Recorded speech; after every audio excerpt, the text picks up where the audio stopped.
you should train, our minds will remain unshaken, and we will not retaliate with hurtful words. We will dwell with a heart full of love, caring for their well-being, not overwhelmed by anger. We will dwell suffusing that person with a heart filled with love. And with this as a support, we will dwell suffusing the all-encompassing universe with a heart like the river Rio Montaña. Vast, expansive, boundless, without anger or resentment. This is how you should train, monks.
What a day. No? So, who's been in it for a ride? Yeah. Oh, maybe. Yeah. Loving kindness is no small league, is it? We're not messing around.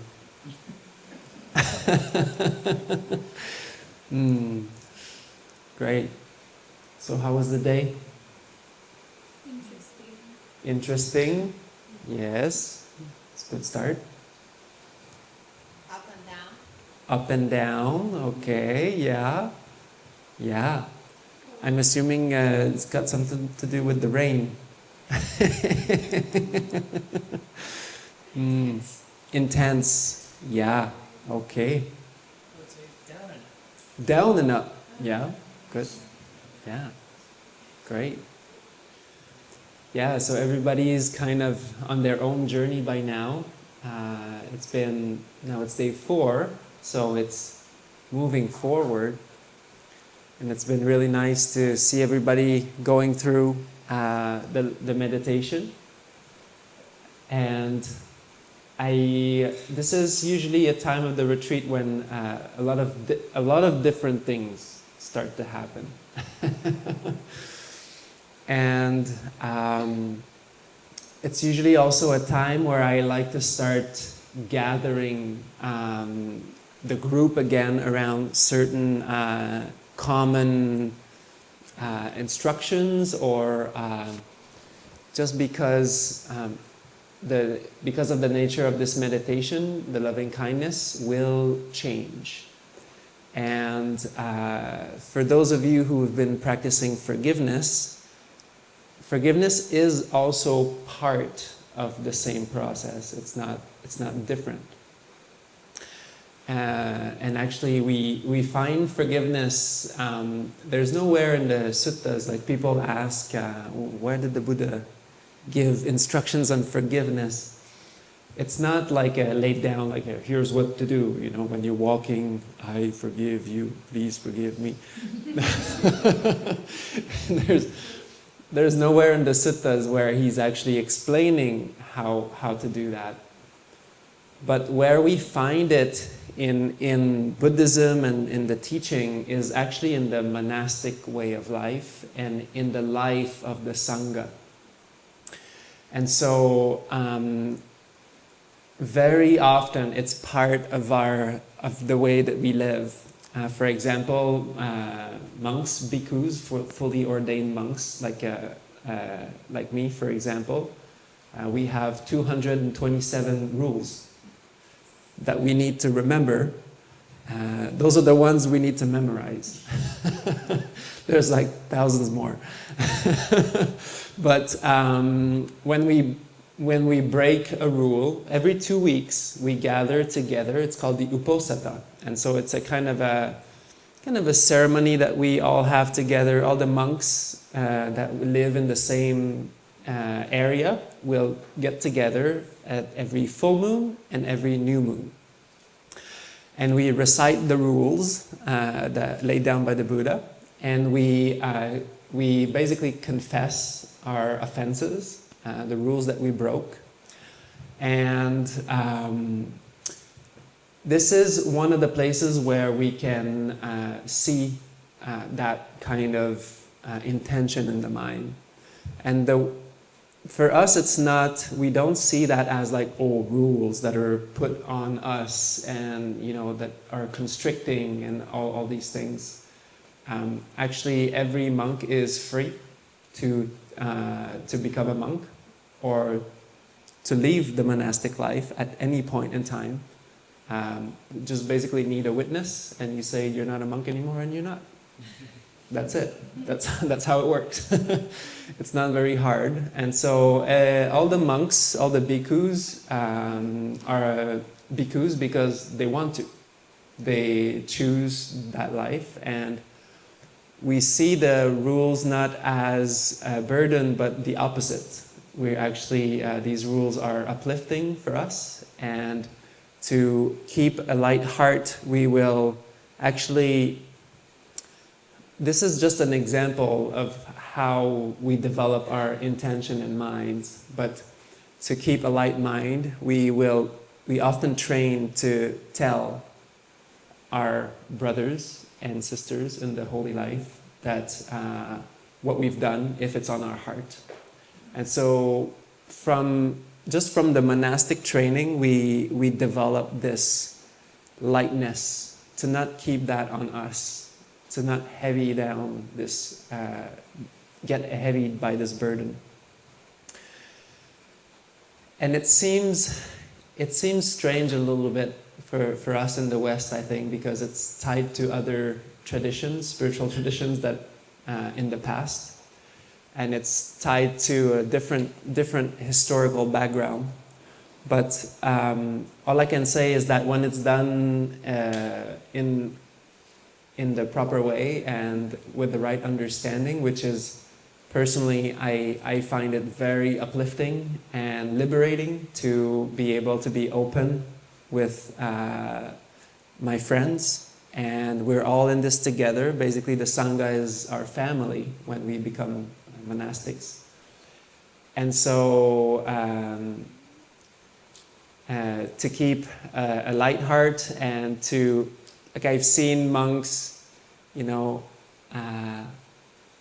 confessing things that are just like, are you serious? But for them it was like a little bit heavy on their hearts, and it's like they don't want to keep it. They just don't want to. Like, why would you keep that? And so just so you know, the forgiveness is kind of like tapping into that power of like, hey, just like, don't keep that. Don't keep that on you. Like, you don't need to. And in the West, actually, because I think we've been, we've kind of shut the doors on some of this, like, because we have a little bit of spiritual stigma for one or two reasons, which are good, actually. And I fully understand, like I'm from the same background, so I do know, my parents were beaten up by nuns when they were at school, so when I said to them that I was becoming a monk, they were like, you're crazy. So it took a few years, but we're good now, we're in good terms. Yeah, and actually it was a lot of education on my part to my parents to let them know, what does it mean? And actually now that they see what I'm doing and that they see that I'm very happy and that, they see the pictures from the retreats and like everybody's smiling and like beaming and it's like, oh, that's nice, maybe maybe he's doing something right. But in any case, it took a few years.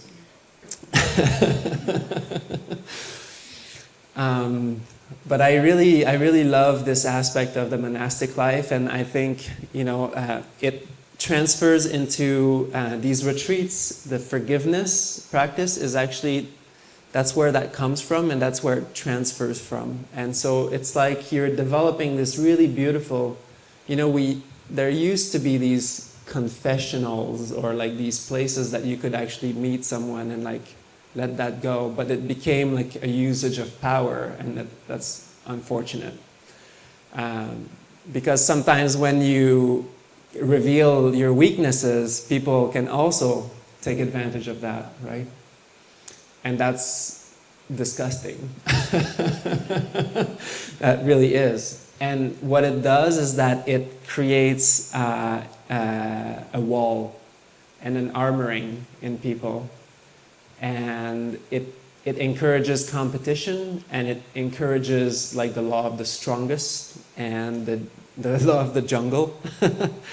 You have to fight for your right to be and to live and to be happy and free. And the more we go that direction, the harder it's going to get. In our hearts. Because we have to defend ourselves, we have to fight. And this path is the total opposite. And so that's why some people sometimes are confronted with a very, it's like turning your whole perspective around in this retreat. Because loving kindness is all about opening up and being vulnerable, which is uncomfortable. To say the least, especially in our society, because often we have to fight, we have to prove, we have to, have the best resume and, be worthy. And sure, okay, that's okay, but then the thing is that we also can imprison ourselves in our own armor. Because what happens with the armor is that, yes, it protects us, but it also imprisons us at the same time. So it's a double-edged sword. This forgiveness practice and the loving kindness is all about opening up and allowing all of that to come up and to truly, finally heal from the inside out. And to do that, we need very special conditions. We need places where we feel safe. We need places where we feel like there is a lot of space. Often nature really helps. A lot of people will go by themselves in nature and spend some time and, let it go. Because there's nowhere in life, or very often there's nowhere we can do that properly and allow that process to go through. I just feel like I'd like to spend some time tonight with everyone and share a little bit more about loving kindness and maybe wrap it all up, because we've seen, this is day 4, so we have a little bit of mileage under the belt, and a lot of you have gone through a lot of experiences, up, down, up, down, up, down, down, down, down, down, down, up, up, up, up, up, and all of this, and which is very normal. There's a few stories in the teachings that I really like, that are, I think, funny and also beautiful, that explain where the Buddha explains the real power of loving kindness, and a bit. I'm hoping that this might kind of explain a little bit better why we choose to do loving kindness in these meditation retreats. Because loving kindness, a lot of people think it's the thing that you do 10 minutes after a 10-day retreat, and you do 10 days of vipassana and then you have 5 minutes of loving kindness, and That's about how important that is. But to be honest, loving kindness is pretty heavy duty, and it will definitely bring up a lot. And it goes right to the core. So that's why it's so rough sometimes. So there's no hiding. It's all going to come up. Because it's like, yay, wait a minute. I'm not sure about this. And then you start to get it. I say, oh yeah, I'm really getting it. It's good. And then it's like, oh no. Okay, I have to like go and cry by the creek. Which is very, very, very normal. It's always like this. So, but I like to share a few stories and maybe a little bit what to expect, like round up a little bit the practice of loving kindness and forgiveness a little bit, and tell a little bit more about where we are going with this, because now usually that's also the time where people are like, so what's going on? We're really gonna do loving kindness like this for like the whole time? And then it's like, can I think about other things? That's a common one on interview now. It's like, so if I think about this or that, no. And so that's okay. We'll learn more and more how to notice this as distractions and to go a little bit deeper even in the practice. And I was like today, I thought that was funny. I was notified of how many times the doors open during 1 hour. And, and I was like, yeah.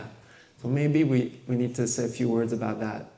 Whenever, at this point, if you're practicing for about 20 minutes, 30 minutes sitting meditation, whenever, after day 4, if you're still at half an hour, and I've been very flexible in allowing everybody to go with their own flow, but now I would add a little bit of an incentive if you're going to break your sit after half an hour.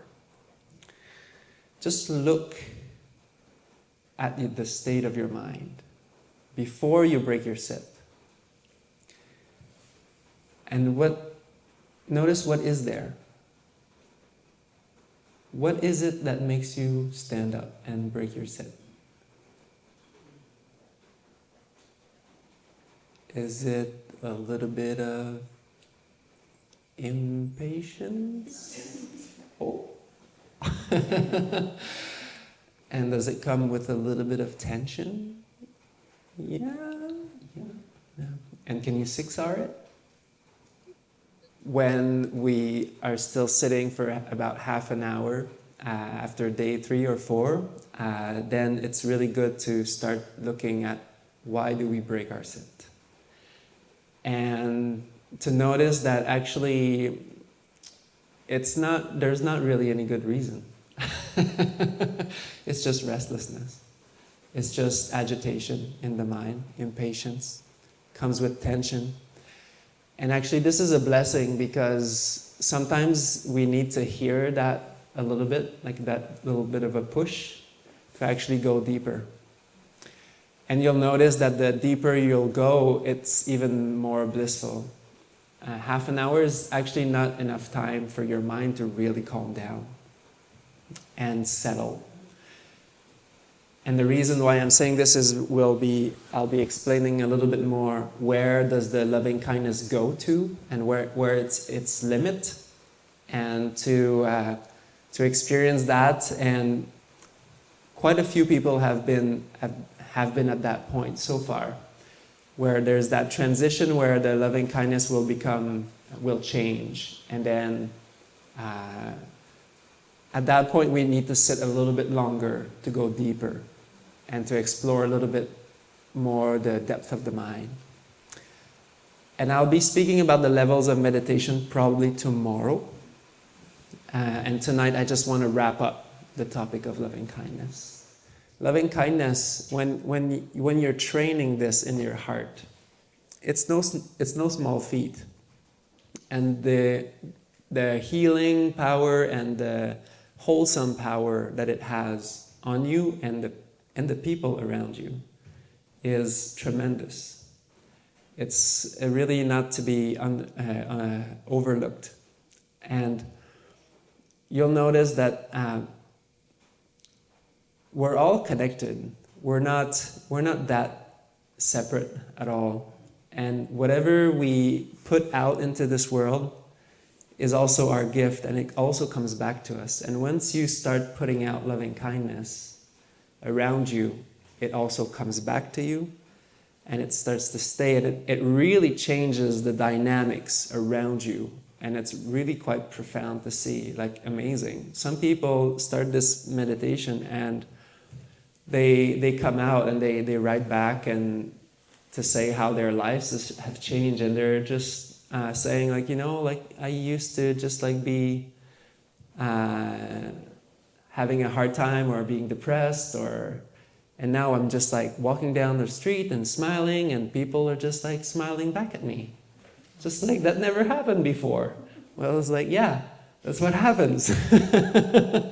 And not that you should receive or want this external confirmation, but that's just what happens naturally, and that's a very common comment that people will notice, like, whoa, people are actually like behaving really nice with me now, and like that wasn't like that before. And yeah, we get a lot of really beautiful stories. I've seen people even coming out of depression many times just because of that, just because of training the mind and the heart to love, to smile, to be happy. And their lives completely changes and turns around. Very beautiful. It's very beautiful to see.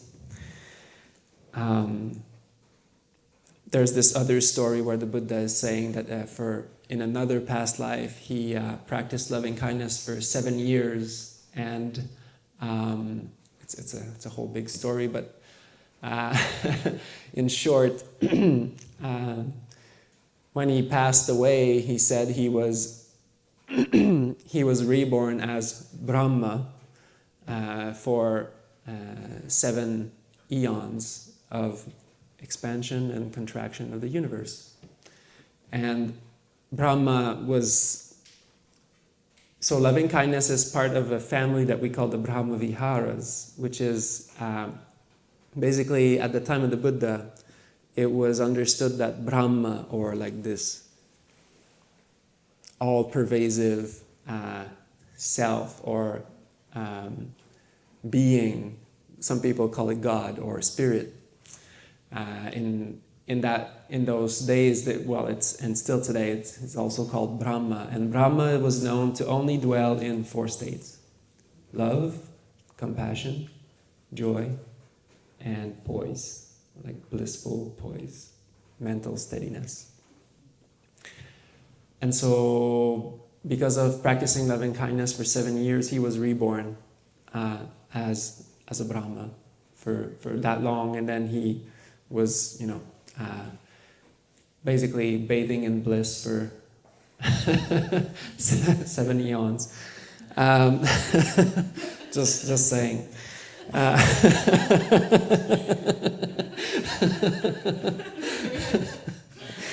That's why I like to read the Feeders on Joy. We shall be like the devas of streaming radiance. That's another realm very close to that, actually. He was reborn. So yeah, so when the eon was closing, when there's like the universe collapses, he would go back into the plane of the radiant devas, which is the verse we read in every morning. And those are this is the plane where all the beings go when the universe contracts and collapses and beings just float, feeding on joy. I had a friend. She was spending a whole winter in a retreat in an isolated cabin in Canada, and these really aggressive Rottweilers came running after her, like 3, 4 of them. She felt so powerless that she was like, the only thing I can do right now is just like blast loving kindness. And she did. And the Rottweilers, like, she closed her eyes and she just went straight in. And the Rottweilers just like were running, and then they slowed down, and they stopped in front of her, they sat down, and they looked at her like... And they'd been known to like jump on people and like tear their clothes and stuff. So it does work. So that's just one example.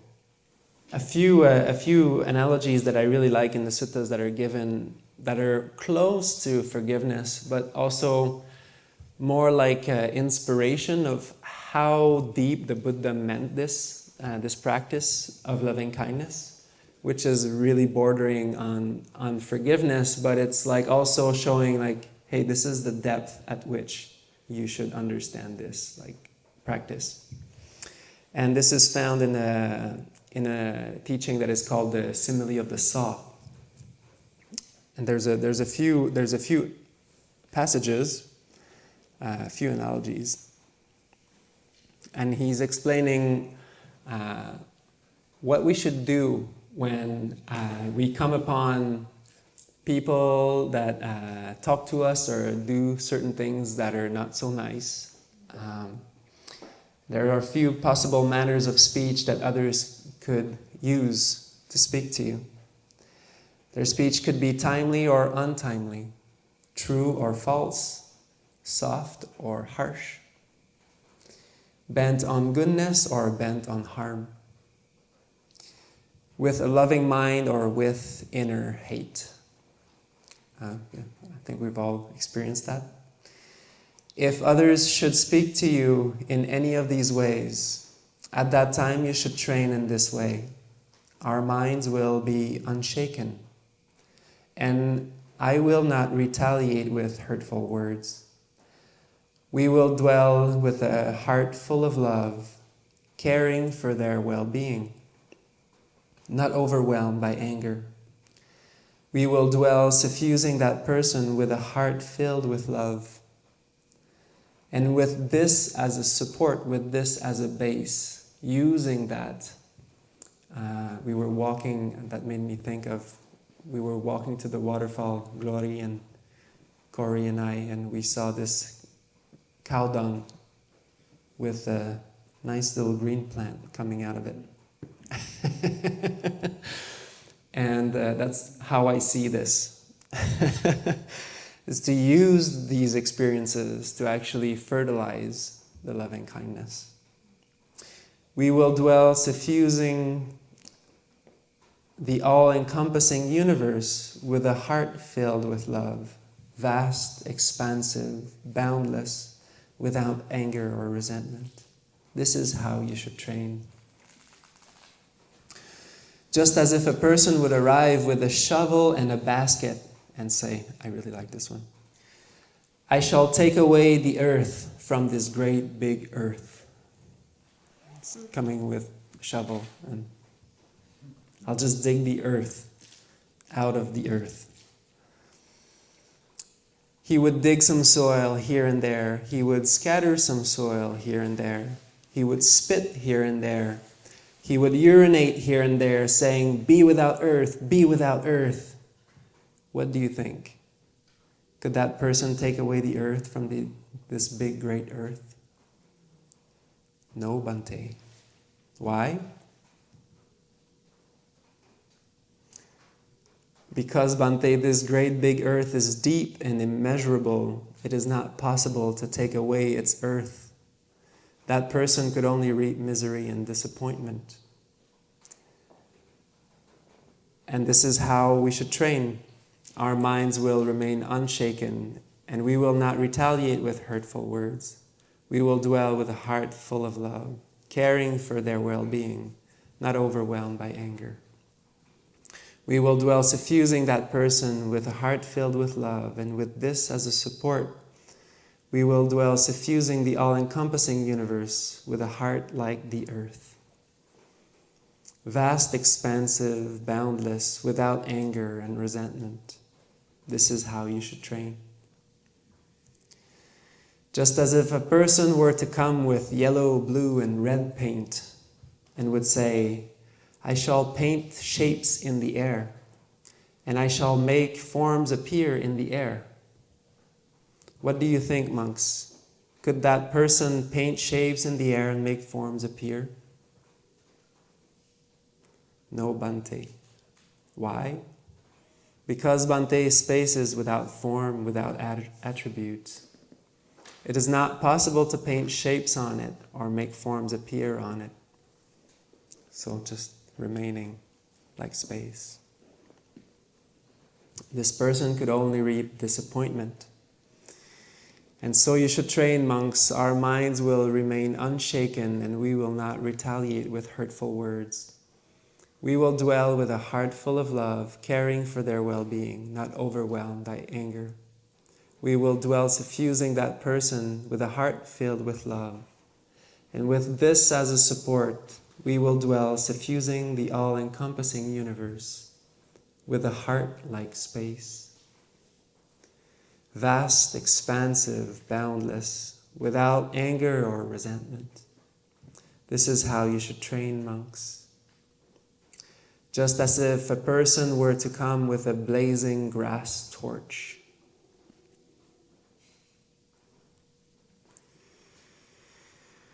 And would say, with my blazing grass torch, I shall burn away and dry up the river Ganges. Or is there a river here? The Rio Montaña. I shall burn away the Rio Montaña with my torch, my little grass torch. What do you think, monks? Could that person burn away dry up the Rio Montaña with the blazing grass torch? No, Bhante.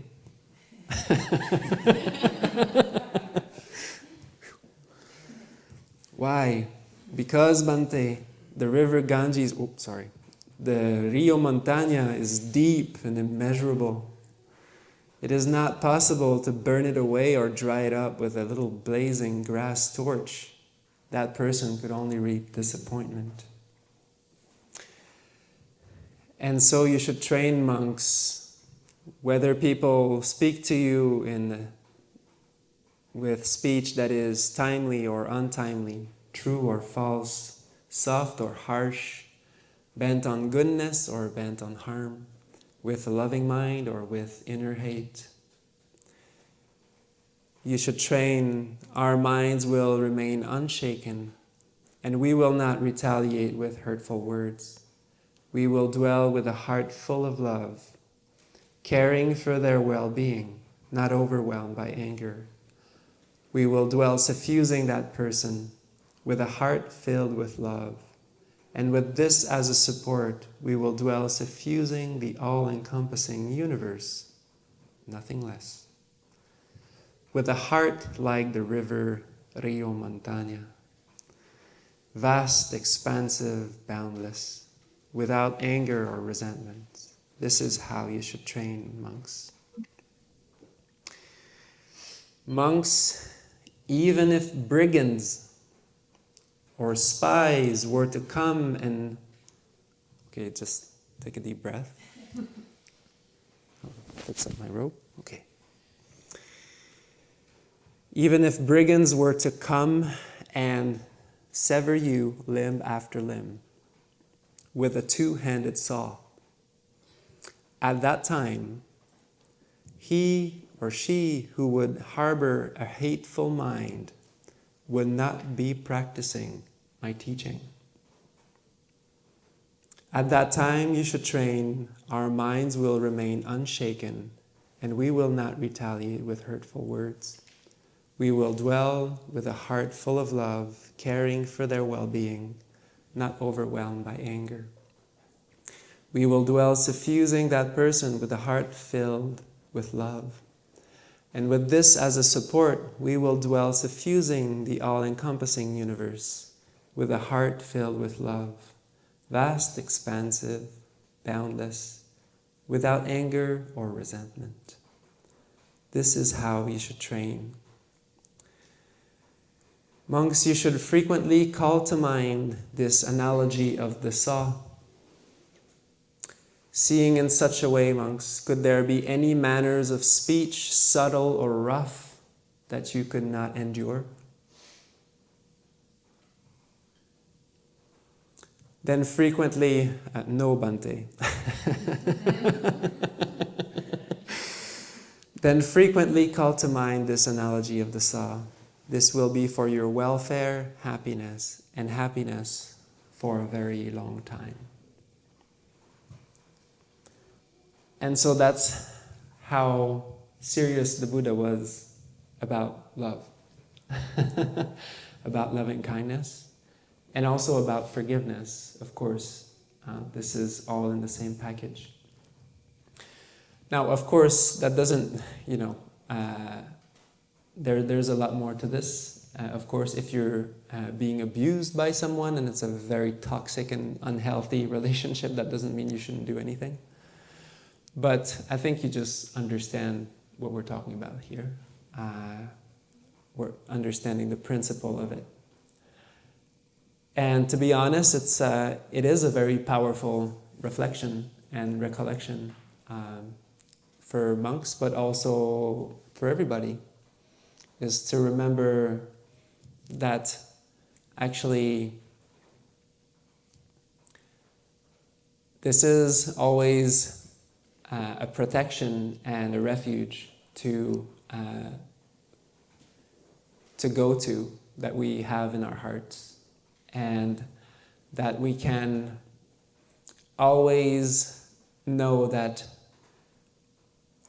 by at least finding refuge there, we won't worsen the situation and we won't get into bigger, deeper problems. And it also helps us really put things into perspective, I guess especially with the simile of the saw. So, my teacher used to like to share this teaching with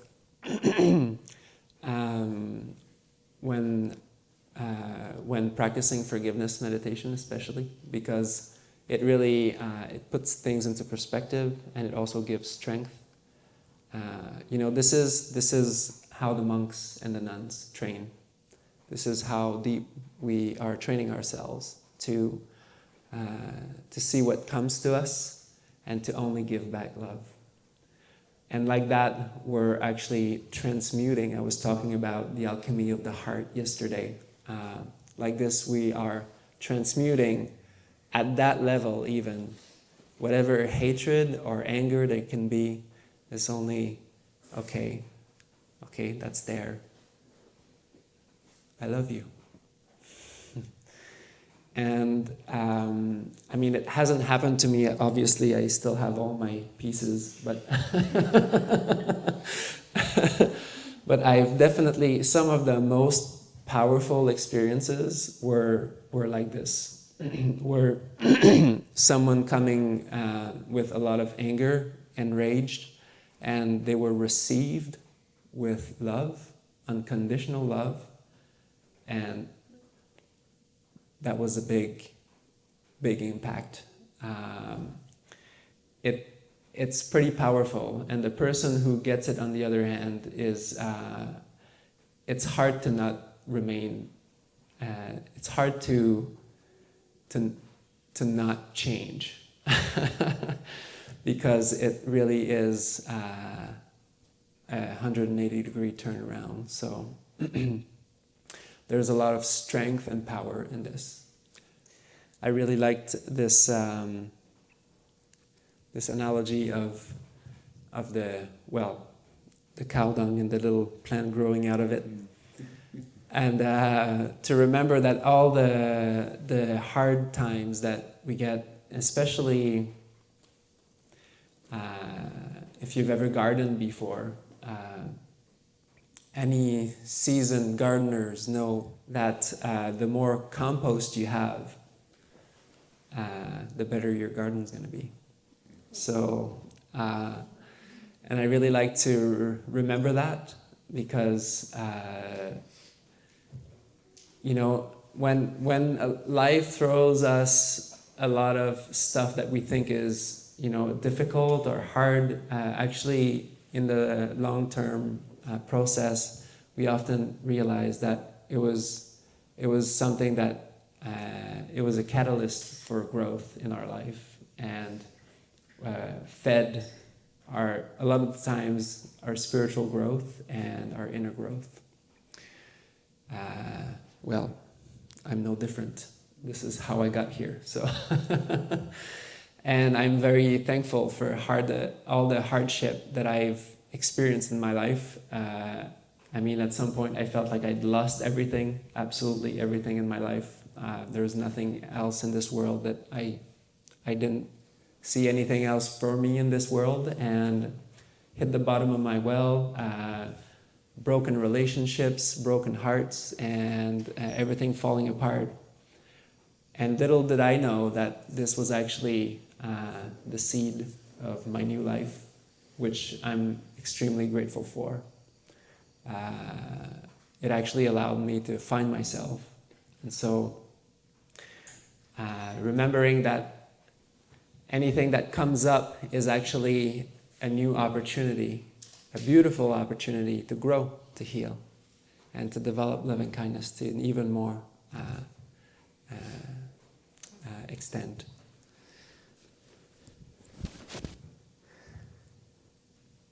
And so, we've gotten a little bit more serious here. And I just wanted to touch lightly on this topic, and to also offer the deep down of go right into the deepest corners of this practice of the loving kindness altogether, and we can talk about it a little bit. Maybe share some helpful perspectives. Because what happens when this is dealt with in that process is that the loving kindness will become very effortless. That's the thing that happens, is when these big chunks come out and you let them go, you forgive them, and you do that work, loving kindness will become very light, actually, and will become very easy to maintain, very effortless.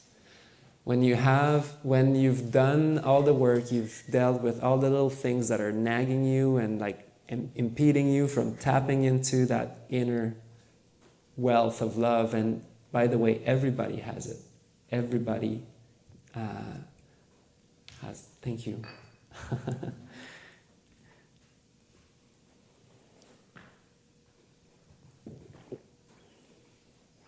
Sometimes people ask me am I the only one who's never gonna be able to do this? It's no. It's very common, actually. What's that? What's common? Which group? Oh no, just am I the only one that won't be able to that can't feel love? I'm just I can't feel it, and it's not working for me. But actually, it's always there, and it just needs the right tweak to it.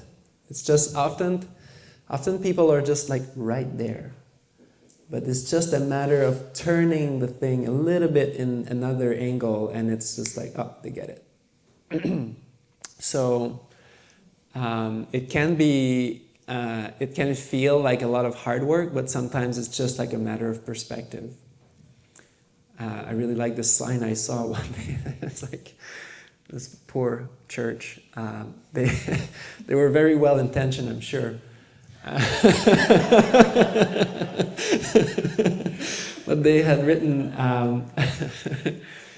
"You matter, don't give up." But if you read it from left to right, it's you don't matter, give up.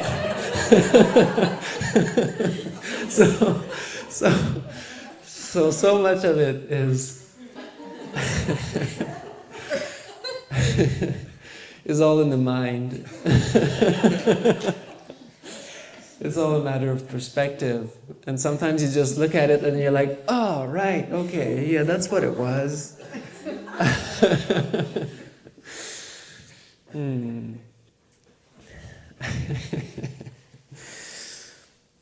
So, and where is this going? The thing is that a lot of the time with the forgiveness, what happens is that once the work is done, it will actually go really easy. The whole thing will become very light because the forgiveness is so much heavier, and then once you're done working with it, it's just like, whoa, it goes up.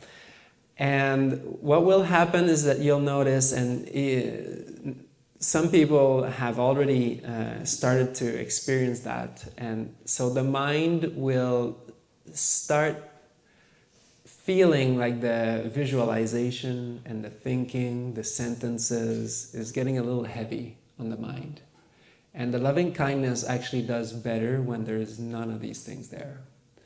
It's actually lighter, it's easier to maintain, and it just floats better, and it's just effortless. And that's good. And so even the spiritual friend at that point, or wherever you are in the practice, that's normal. We don't actually want to hold on to these things. Let's say like it goes down, you kind of lose the feeling, which will happen less and less. But if you do lose it and you feel like, oh, just saying a sentence, or like seeing your friend, or like remembering the duck, or remembering the baby goat, or whatever it is for you, like puppies. And I've been really enjoying everybody's spiritual friend, by the way. It's really awesome. At some point, we had one in India.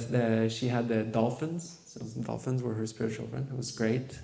We've had so many great things. And you can use them, and they bring up the feeling again. But you'll notice that your mind actually wants to be free from these things, and that's normal. And just let it go. Just let it go, and just start to float more on the feeling itself. And just let it be there, let it pervade, let it suffuse. And what will happen next is that the loving kindness, as you do the 6 R's, because remember, we're not just doing loving kindness, we're also coupling that with the 6 R's. And the 6 R's is actually what brings it deeper, or whichever way you want to see it, deeper or lighter. It's both valid. I guess you need roots to have more branches, but I said yes, Bhante. What do you think, monks? You need more roots or branches?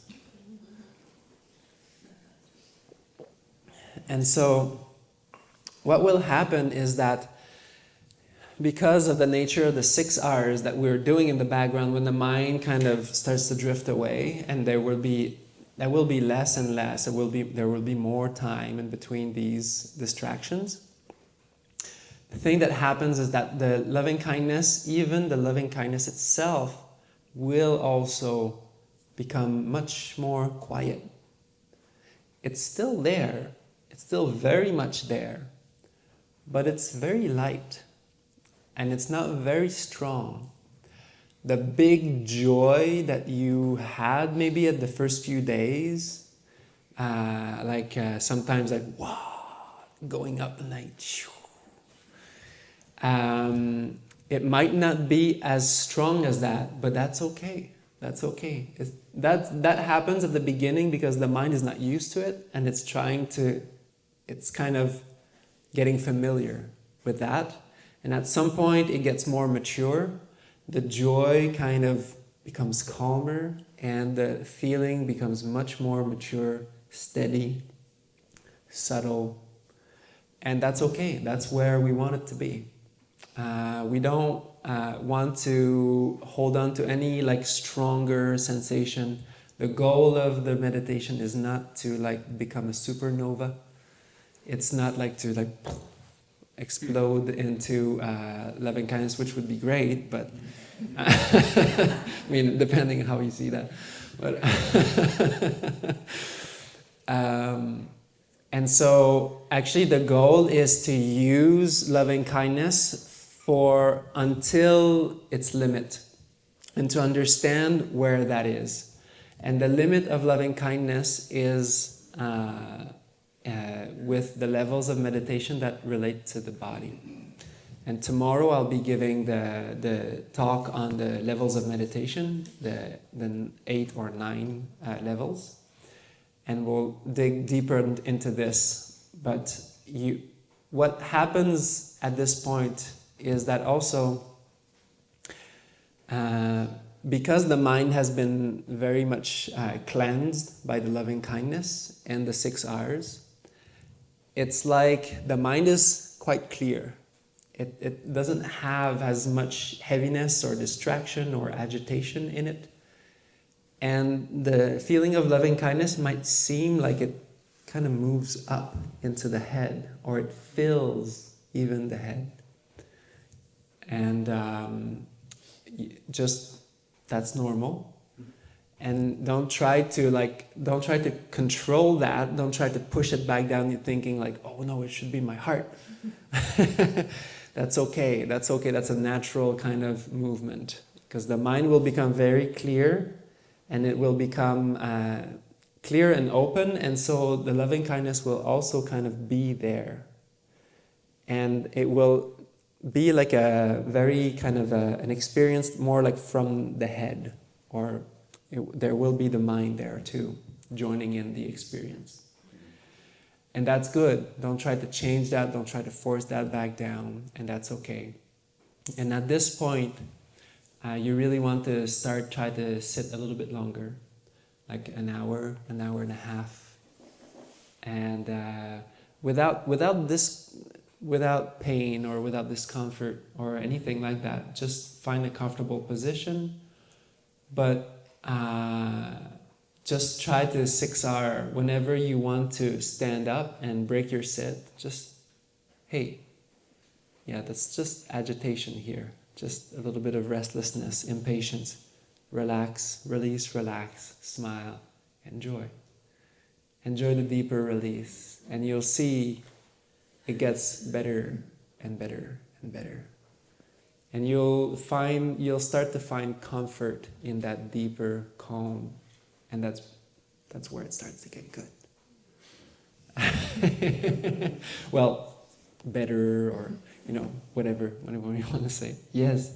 Is changing your position breaking your sit? No, it's not. Not with me. I would recommend changing the less amount of time that you can. But that's fine. Yeah. And I think everybody is actually doing really well, and it's been a real pleasure to see you every day and to talk about the practice. Do you have any questions about all that I just said? Sorry. Everybody's enlightened. Good. I have a question. So, can you describe kind of how people go back and forth between forgiveness and loving kindness? Because I know that sometimes you'll be working on loving kindness and back to forgiveness. Yeah. And then loving kindness and back to forgiveness. Can you talk a little bit about that? Yeah, usually the ideal circumstances are that you'll like basically stop the loving kindness and just do a big chunk of forgiveness, because it goes a little bit deeper and you can uproot more deeper things. Just because the mind gets into that pattern, and if you do it, then a lot, like you pull on one thing and then, it keeps coming. And so until it gets really kind of dry, and so sometimes like doing like the whole like 1 or 2 days, like 1 or 2 full days of forgiveness can be quite profound. But depending on the situation, sometimes I'll, when I feel like some people are not really wanting to explore that too much, it's uncomfortable, and that happens very often. I'll say, just however you're comfortable, you can just like scratch a little bit and see what happens, and like go into the forgiveness, and then because it's painful and it's hurtful for a lot of people, and so sometimes people are not ready to face that. And so having the buoy of loving kindness is really helpful. It's kind of like that kind of safe place. It's like water wings, So you're swimming, you got your water wings, you're like, all right, let's try to dive. It's like, okay, oh yeah, that was okay. Maybe I can, yeah. But this is kind of a cute, I just remember trying to do that when I was a kid. But yeah, so however people will be comfortable. I think it's also important because forgiveness can go into like very intense emotions. So sometimes I really like to take care that people don't just go overboard with it or just like become very overwhelmed, because that's also just intense. Yeah. Yes, Sasha. Oh. No, you don't. You don't need to know where it comes from. It could just be like something that's stored inside that doesn't, it's just an emotional blockage or whatever it is, and it comes up. I would say sometimes you'll know and sometimes you won't, and that's fine. It's all kind of together in a way. It's like a big web, and when something comes up, you let it go, you relax it, and it's just kind of like releasing also the bigger landscape. But yeah, sometimes we've had people like saying that actually they were amazed at how they actually didn't know what they were releasing, but they were releasing it and it worked. So it's really either or. Mm-hmm.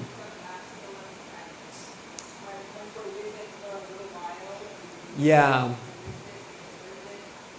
I would really recommend if people are to try forgiveness, like to actually go deeper in it, because it really brings up a lot more. And if you just like keep dipping a toe in and removing, then it's actually not going deeper. Whereas if you just go in and you take care of all that and then you come out, then loving kindness will be very easy. And the thing is that you can get confused by like always mixing like forgiveness and then loving kindness, forgiveness, loving kindness. And so it's not impossible, but it's not the ideal, I would say. The ideal is to, when you start forgiveness, you go right in and you deal with everything that comes up. Because it's also a momentum and you're retraining your whole mind. Like when you're walking, for example, like I forgive you, please forgive me. Like it sounds childish, but actually it's like your mind is training itself to forgive and let go all the time. And it's kind of also asking for things to come. It's like saying like, I'm open. This is what I'm doing. Come. I want to see you. So, and that wouldn't happen if you were to just go back to loving kindness. Yeah. Matt, you're good? Okay. All right. Okay. Good. I don't know what time it is. Yeah, it's about time. So, keep it up. Everybody's doing very good. And it's very nice to see the smiling and the really good work. Some people have been going deep, taking deep dives, and it's been quite beautiful to see that and see the coming out of it and the lightness and the work that's been gone in. So I'm lifting my hat to everybody. And I'll see you tomorrow on interviews. I think I'll be sticking around. We'll take a little break, and I'll be sticking around for the evening meditation, or at least part of it. And so for those of you who want to stay here, let's share our merits, and then that's it. May suffering ones be suffering free, and the fear-struck fearless be. May the grieving shed all grief, and may all beings find relief. May all beings share these merits that we have thus acquired, for the acquisition of all kinds of happiness. May beings inhabiting space and earth, devas and nagas of mighty powers, share these merits of ours. May they long protect the Buddha's dispensation. Sadhu, sadhu, sadhu.